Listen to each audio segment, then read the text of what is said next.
All right, let's dive right into this mind-bending explainer of the root of eternity. Imagine looking up at the night sky, dreaming about the distant future, only to discover that our ultimate, far-off destiny is actually our own forgotten ancient past. It's the kind of paradox that totally upends your sense of reality, morality, and honestly, human nature itself. So how does a revelation like that even come to light? Well, it all kicks off with a single, bizarre discovery in the desert. And this whole crazy timeline literally starts with just 4 impossible words. We were the first.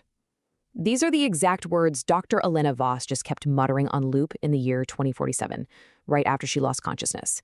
And to be clear, she hadn't just fainted from the heat, she had just made direct contact with a completely inexplicable anomaly buried way out in the cracked salt flats of the Atacama Desert in Chile. It's such an incredible hook. I mean, think about it. If we are just barely taking our very first shaky steps into the solar system in 2047, how on earth could we possibly be the first? So picture the artifact they ended up calling the Atacama Oracle. We're not talking about some ordinary shiny rock here. It was this perfectly symmetrical metallic sphere, roughly the size of a basketball, and it hummed with this incredibly deep frequency, the kind you can literally feel vibrating in your teeth. And thermal imaging, it showed this sphere was actually cooler than the scorching desert air around it. It was actively drinking heat. But the craziest part was the etchings. These weren't just random, primitive scribbles. They were mathematical constants, DNA helices, stylized into these complex fractals, and actual star maps that specifically aligned with Earth's southern hemisphere. When Dr. Voss touched it, a single droplet of light met her palm, and it painlessly transferred the echoes of a massive, lost cosmic empire straight into her mind. Now, what did those echoes actually reveal? They uncovered the true identity of the Precursors. If you know the lore of this universe, you know the Precursors were this legendary, godlike species that seeded life across millions of planets, uplifted younger races, and then just mysteriously vanished without a trace. But get ready for the mind-shattering twist here. Imagine finding out that the ancient gods who supposedly built the foundations of the galaxy were actually just us from the future. That is exactly what happened. Humanity had reached its peak evolution. We became immortal, post-scarcity beings. But a catastrophic mistake resulted in our entire species being slingshotted backward in time. We are, quite literally, our own ancient aliens. Now, you might be wondering, why were we sent backward? Well, the short answer is hubris. In our godlike state, we grew incredibly arrogant. We actually tried to rewrite the fundamental laws of physics just to escape entropy itself. The universe didn't like that. It acted almost like a giant immune system and pushed back. And its punishment? Elegant, for sure, but man, incredibly cruel. It stripped humanity of all our reality-bending technology, wiped our collective memory, erased our history, and exiled our entire species into a closed time loop on a young Earth. We were forced to start from scratch and climb the evolutionary ladder all over again, carrying this deep, subconscious shame of having reached the absolute top, only to fail spectacularly. And to me, the wildest part of this whole situation is just how insanely fast things escalated. We're not talking about centuries of slow realization here. Within just 4 years of the initial Atacama discovery in 2047, the Oracle broadcasts a signal that brings aliens right to our doorstep. Boom! First contact in 2051. And then, just 7 years after that, the psychological pressure of this truth causes global society to completely fracture into warring factions. The sheer speed of those events really shows you how deeply unequipped human civilization was to handle the sudden, crushing weight of its own suppressed cosmic history.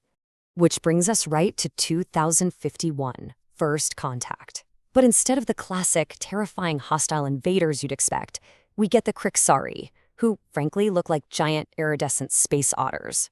And they didn't come in flying saucers to conquer us, they came to bow. As Speaker Vale addressed the United Nations, he dropped this profound truth. To the rest of the galaxy, humanity wasn't some upstart newcomer. We were their vanished gods.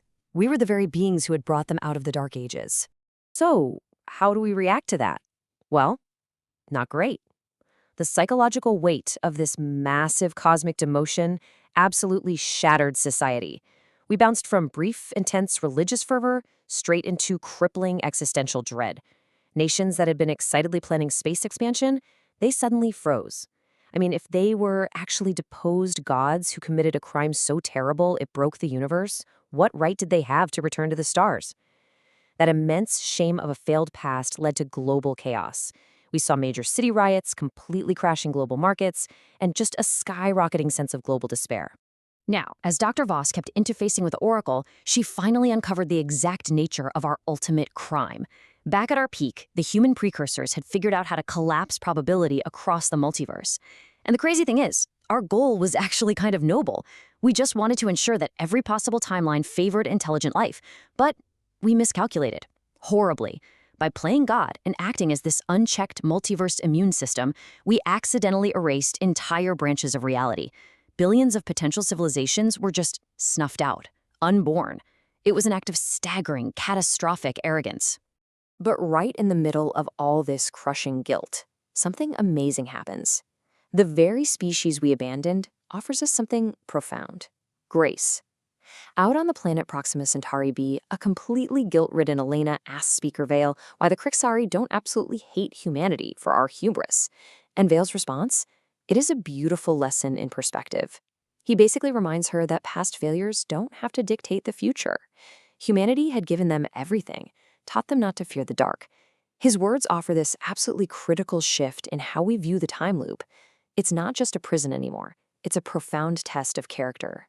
Of course, human nature being what it is, this forces us into a stark ideological war by 2058. We basically fracture into two wildly different camps led by brilliant minds. On one side, you have the Ascensionists, led by Dr. Julian Hale. Hale views the cosmic punishment as completely unjust. His plan? Find hidden precursor technology, break the time loop by sheer force, and dominate the galaxy all over again. On the other side, Elena Voss leads the penitents. Her argument is that humanity needs to embrace humility, atone for our massive multiverse crime, and re-enter the galactic community slowly, this time as equals and students, not as rulers. And naturally, this philosophical debate doesn't stay peaceful for long. Things violently boil over on Mars.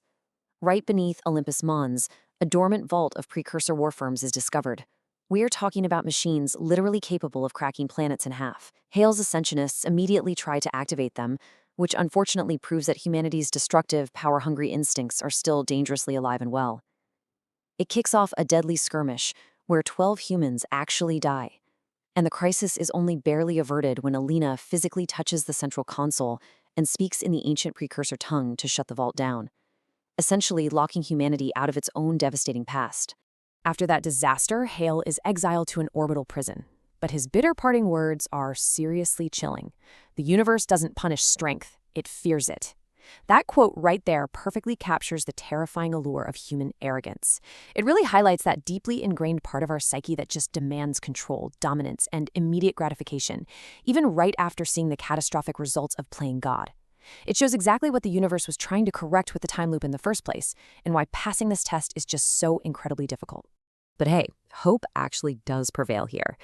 Skip ahead to 2063, and Elena delivers this climactic address to the United Nations that completely shifts the global narrative.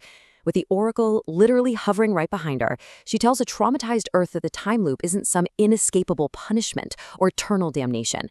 By framing the loop as the rarest gift in the universe, a second chance, she totally empowers humanity.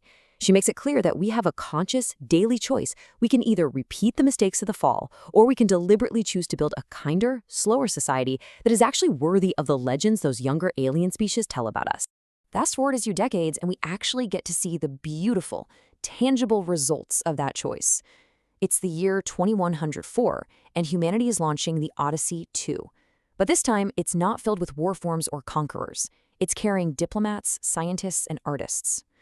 Meanwhile, down on Girth, an elderly Elena is tending a vibrant garden right in the middle of those dead, cracked salt flats where this whole crazy journey began.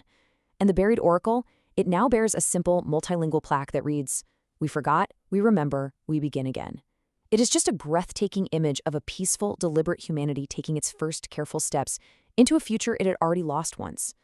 So, wrapping this all up, this entire story is basically holding up a giant mirror to us right now. And I want to leave you to ponder this. If we were somehow given the ultimate second chance, a true cosmic reset, would we actually have the discipline and humility to rise wiser? Or is that hunger for power so deeply baked into our DNA that we are simply doomed to repeat the fall? It's a pretty fascinating question about exactly who we are and ultimately who we want to be.